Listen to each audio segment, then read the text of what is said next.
गालियां बहुत सारी, लेकिन अंततः शुरू की बेटी बचाओ और बेटी पढ़ाओ परंपरा हमारी।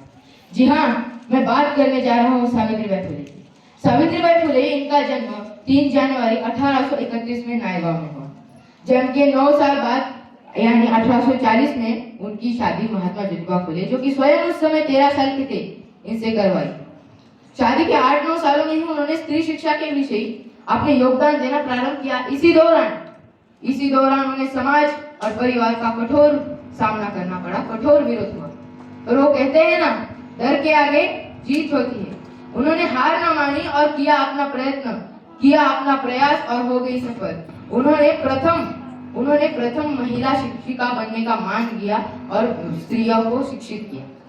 पर कहानी अभी रुकी नहीं थी, कहानी यही थमी नहीं थी। उन्होंने और 18 पाठशाला खोलकर ये सिद्ध किया कि स्त्रियां कभी पुरुषों से कम नहीं है। ज्ञान गंगा को अब वो हर घर घर पहुंचाएगी, ज्ञान गंगा को अब वो घर घर पहुंचाएगी, समाज की गंदगी को अब वही मिटाएगी। ऐसी थी हमारी सावित्री के प्रति जितना कहे उतना कम है।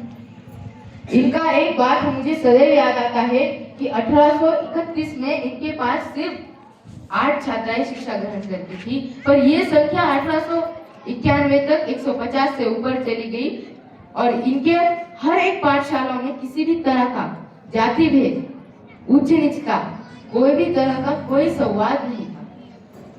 इसका हमारे पास एक उदाहरण भी है।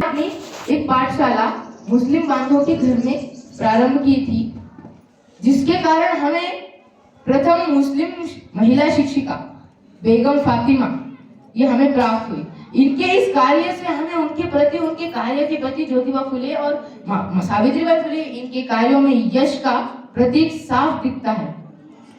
अब आगे क्या? आगे अब आया था समय जाने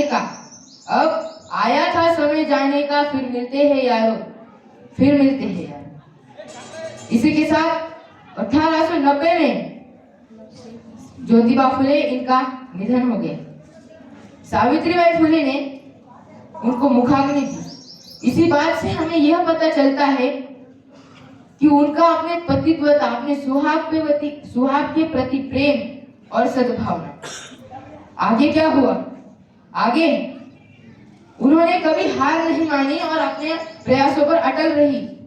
प्लेग की बीमारी आई, छूट गए बंधु भाई। इसी दौरान प्लेग की बीमारी आई और सारे लोगों को ग्रसने लगी। सावित्रीबाई फुले ने प्लेग के बीमार रोगियों को औषधि उपचार देने को प्रारंभ किया।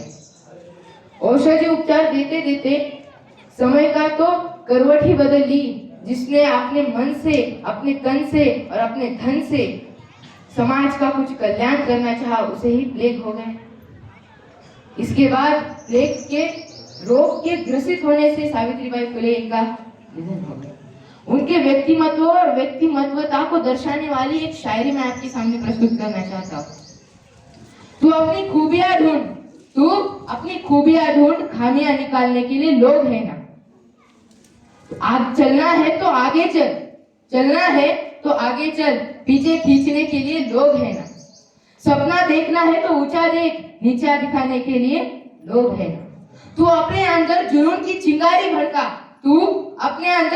चिंगारी भड़का, जलने के लिए लोग है ना। प्यार करना है तो खुद से कर, नफरत करने के लिए लोग है ना। तू कुछ करके दिखा दुनिया को, भीड़ में चलने के लिए लोग है ना। तू कुछ करके दिखा इस दुनिया को, तालियां बजाने के लिए लोग है ना। धन्यवाद।